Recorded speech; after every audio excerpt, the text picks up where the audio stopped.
From the studios of Farm Journal Broadcast, this is AgDay.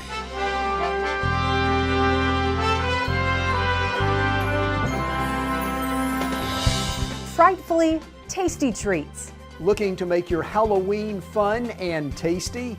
University of Tennessee Extension's Kitchen Divas have some spooky good ideas. Well, the race for the president heats up as Robert Kennedy Jr. says he's been promised control of public health agencies, including USDA, under a second Trump White House.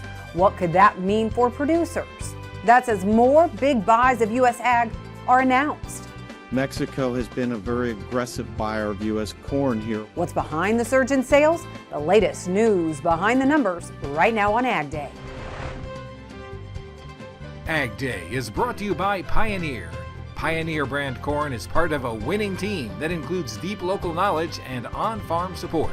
Pioneer brand corn, your best year starts here.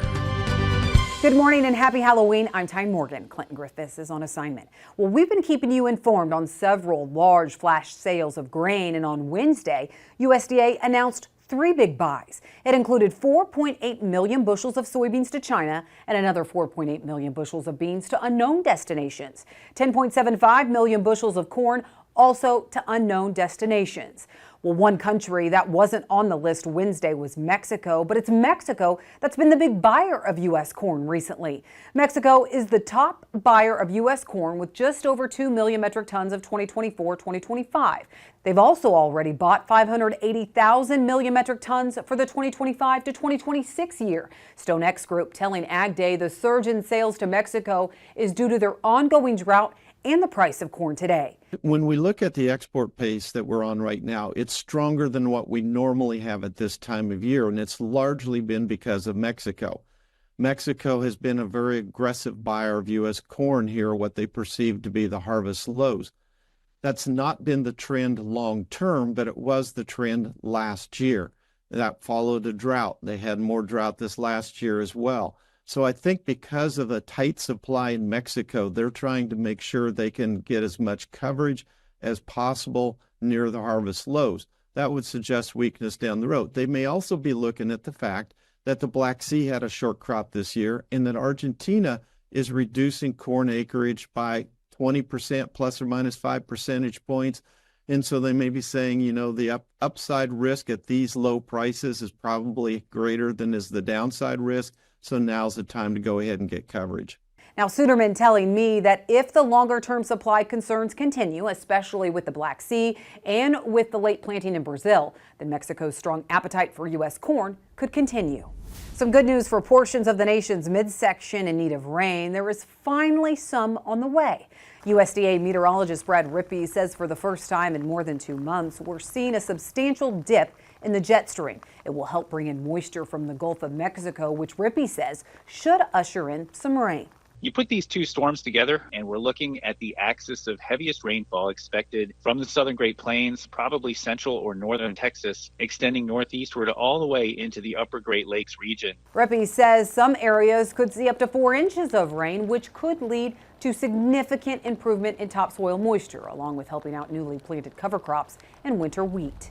Well, rain is desperately needed in central Oklahoma, where wildfires have prompted evacuation orders. Winds gusting up to 50 miles per hour were helping to fan the flames. This wildfire was spotted near Edmond, just north of Oklahoma City, where smoke rolled across a highway, forcing officials to close portions of the road down. Fire officials report at least 20 fires burned across the state on Tuesday alone and nearly 3 dozen on Monday. Well, is it trick or a treat? It's reported a winter storm could bring up to 6 inches of snow to Minnesota. Meteorologist Matt Engelbrecht joining us now with more. So it's a system that we've been talking about the last couple of days, a strong cold front moving across the Midwest. Now coming up on for, our Thursday, our Halloween, most of the nation will be dressing up as warmer than average temperatures to the right of this front. To the left of it, that's where the cooler air, the colder air will start to drive in from the north. Still, I wouldn't call it an impressive trough enough to where we'll get widespread showers and embedded thunderstorms. But you see, as this trough works to the east, it becomes more shallow. So the depth isn't going to be as far to the south. So what that's going to do is going to set us up for another warming trend in the immediate future. So Friday, Saturday, and Sunday, temperatures will actually be coming back up. Underneath that trough and near that ridge, more rain back in the forecast for Texas, Louisiana, but also into the southeast before another trough starts to show up on the surface map right over here. That is going to work across the United States by next week. And check out this terrific harvest video from Dunbrook Feed Yard in Missouri. Love the video and, of course, love the name. Dunbrook Feed Yard. I'll have more in your forecast coming up. Well, the countdown is on. We are just 5 days away from the election, and with some arguing that this could be such a pivotal presidential race, there are concerns about what both candidates would mean for agriculture. One of the most recent questions among farmers is Robert F. Kennedy's pledge to shake up food and environmental policies. Former President Trump confirming on the Joe Rogan podcast last week that RFK Jr. would tackle food and health policy within his administration. And Kennedy himself has said the former president has promised him control of the public health agencies, including USDA. But Mr. Trump also said he may need to rein in some of Kennedy's so-called wild ideas. What exactly is Kennedy proposing? Well, standing in front of the USDA building in Washington, he recently said that he wants to create a, quote, win-win policy for farmers, consumers, and the environment by making America healthy again.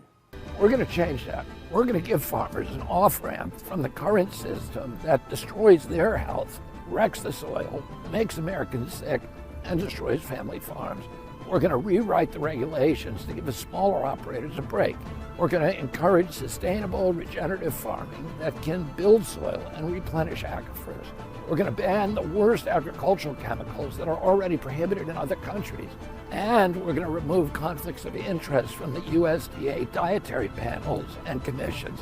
While the idea may be concerning for farmers who rely on herbicides and pesticides, Kennedy thinks America should go back to whole and healthy fats, like using beef tallow to fry French fries at fast food chains instead of seed oils. According to our Farm Journal Washington correspondent Jim Wiesmeyer, Kennedy's views conflict with Trump's, who has said American agriculture is built on science, technology, and innovation. Wiesmeyer also points out Kennedy's background as an environmental lawyer and activist often puts him at odds with conventional agricultural practices. He also says many of Kennedy's ideas seem to contradict the policies implemented during Trump's first term, which generally favored large-scale farming operations. The biggest fast food chain is seeing a slowdown in business. We'll tell you why. Plus, how long will it take before cattle producers even start to rebuild? And Halloween diva style? That's coming up in the country.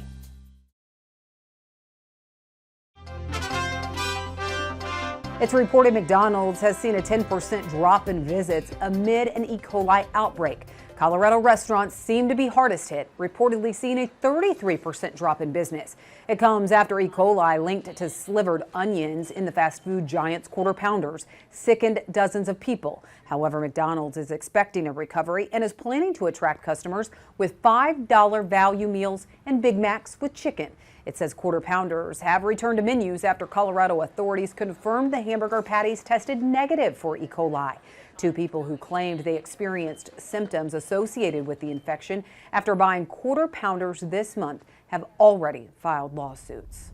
Well, those soybean buys we told you about at the top of the newscast appeared to have helped push the bean market higher midweek. AgDay's Michelle Rook explains in Markets Now. Joining us with markets is Mike Miner with Professional Ag Marketing, and it was a strong day in the soybean market on Wednesday, but a lower day in the corn market. So let's talk about soybeans first of all, some double-digit gains. Were we just following the soybean oil market? I think so. Palm oil's been on a really nice track higher recently, so that oil complex has put some support back on the soybeans, I think, lately here. So we are kind of holding support at the contract lows. Do you think we're going to be able to hold that for a while here just because we have this big South American crop coming in? It sounds like planting's going better there. I don't love the chart action on it around this area. We've been able to hold somewhat around this 970 to 960 area on the November soybeans.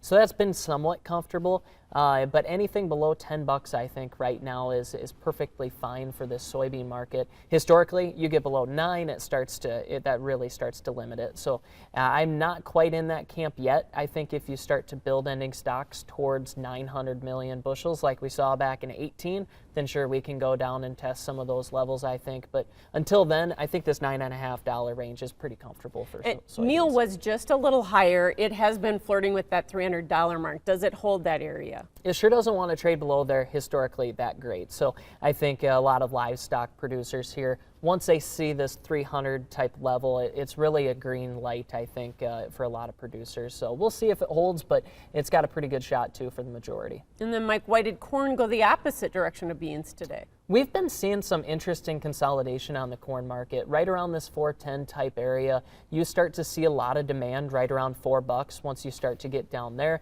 You saw some good ethanol demand again this week. You've seen some Mexico buying lately. I think front loading has been very strong from them as well. Do we just not have enough demand, though, coming at the corn market to chew through that 2 billion bushel carryout? Is that why we can't really get up and run? Not yet. No, I mean, historically from this time of the year, the corn market likes to go sideways. And with a growing yield, 6 over a record plus, it doesn't seem like supply is going to let demand really take the ropes at this point. All right. Appreciate you joining us. I'm Mike Miner with Professional Ag Marketing, and we'll have more Ag Day coming up.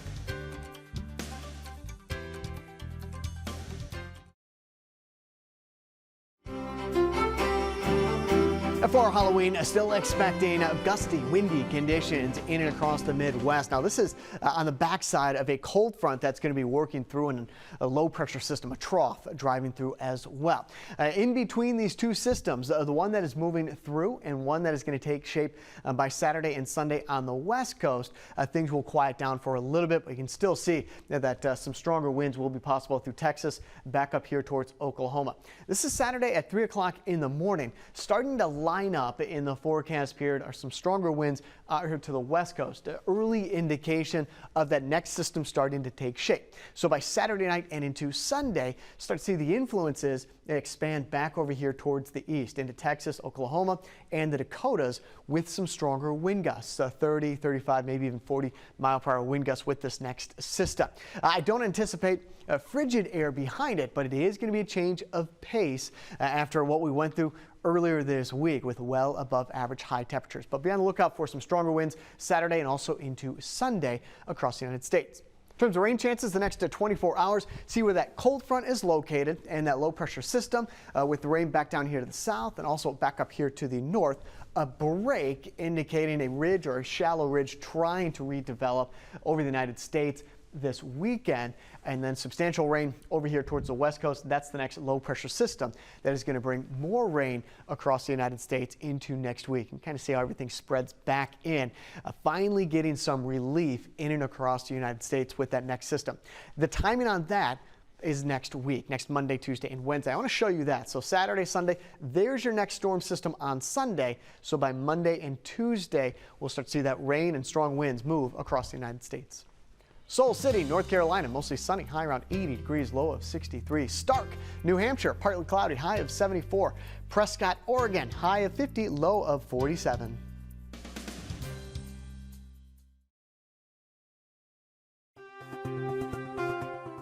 USDA's latest cattle on feed report is showing feedlot supply is virtually unchanged from a year ago.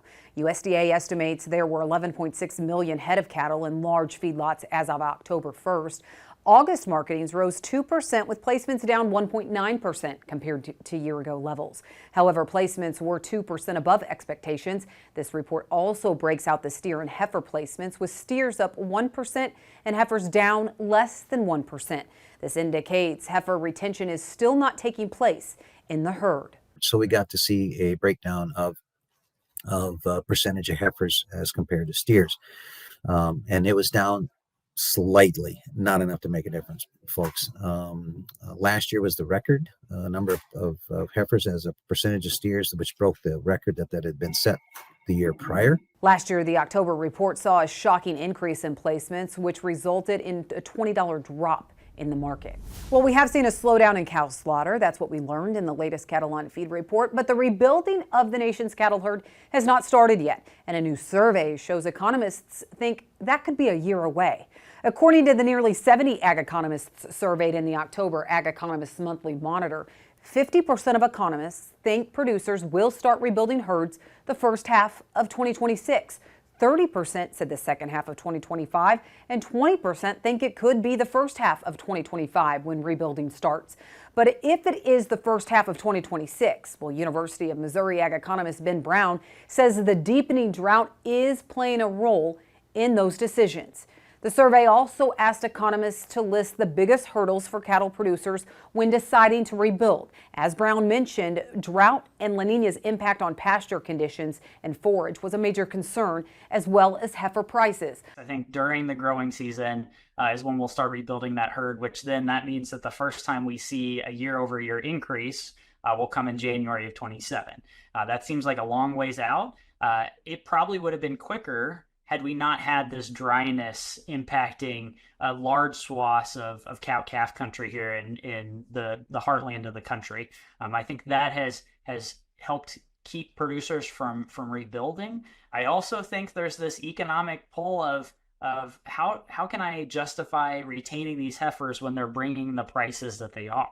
But economists also point out the average age of cattle producers, as well as replacement costs, are the two other barriers that will play a role in a producer's decisions on when to start rebuilding their herds. And we know you may indulge in some savory sweets this Halloween, but it's scary how much candy will be consumed today. But what you eat tonight doesn't have to haunt you. We meet some kitchen divas next. Drover's Report on Ag Day is brought to you by Merck Animal Health. Bovine respiratory disease is a challenge all producers face. With Merck Animal Health's offering of the most extensive anti-infectives portfolio, you don't have to face it alone. See the whole portfolio at thebrdexperts.com.